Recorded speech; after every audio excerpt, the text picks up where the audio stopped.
This is a tutorial on how to submit a maintenance work order if you need help with anything regarding maintenance, such as having something moved or repaired. If you need something cleaned, please send an email to custodialmanagement@acisd.org and/or contact your campus receptionist or secretary. This is your employee dashboard when you log into My ACISD. Here at the top, you have some helpful quick reference navigation buttons. Under work orders, you can select maintenance.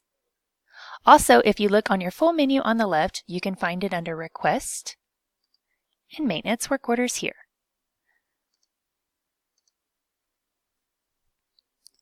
When submitting the maintenance work order, it should automatically populate your name and room location here. If these items are incorrect or you need to submit this for a fellow staff member, you can use the drop-down menus and change them.